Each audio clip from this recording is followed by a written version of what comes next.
আসসালামু আলাইকুম। আমন্ত্রণ নতুন একটা ভিডিওতে। আজকে কথা বলবো শুধু ব্যাটসম্যানদের ব্যাপারে, যাদের আসলে ভবিষ্যতে অনেক বড় ব্যাটার হওয়ার ইচ্ছে। ভালো ব্যাটসম্যান হতে গেলে শুধু আসলে প্রতিভা থাকলেই হয় না, দরকার নিয়মিত অনুশীলন এবং টেকনিক, যে ইমপ্রুভমেন্টটা সেটারও খুব প্রয়োজন।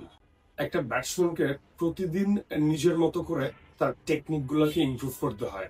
ফুটওয়ার্ক, শট সিলেকশন, টাইমিং, অনুশীলনের মাধ্যমেই এই জায়গাটা নিখুঁত করতে হবে। কিন্তু শুধু ব্যাট ঘোরালেই হবে না, সাথে মানসিক দৃঢ়তাও থাকতে হবে।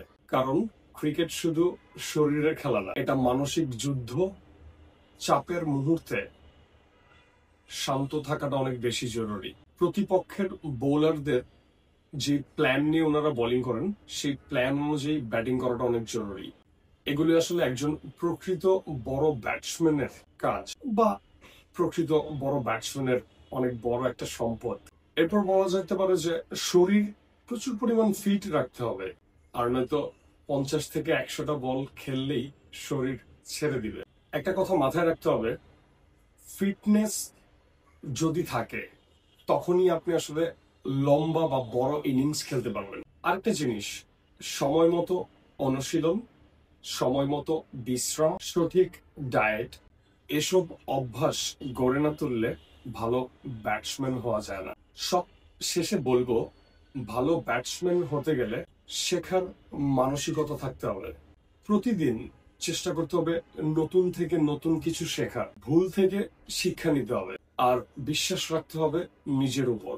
মাঠে নামলেই যেন সবাই মনে করে এই ব্যাটসম্যান উইকেটে দাঁড়িয়ে থাকলেই রান হবে, বা এই ব্যাটসম্যানই দলের ভরসা।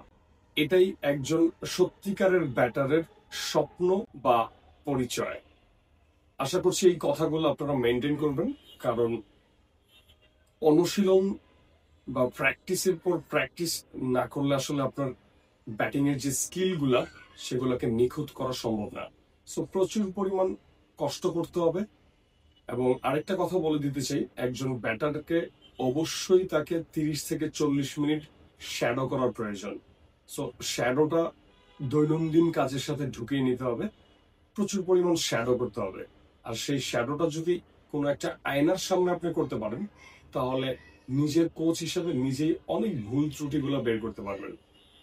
সো আশা করছি আজকের এই কথাগুলি যারা নতুন ক্রিকেটার, যারা আপনারা চেষ্টা করছেন অনেক বড় মানের ব্যাটার হওয়ার জন্য, তাদের কাজে আসবে।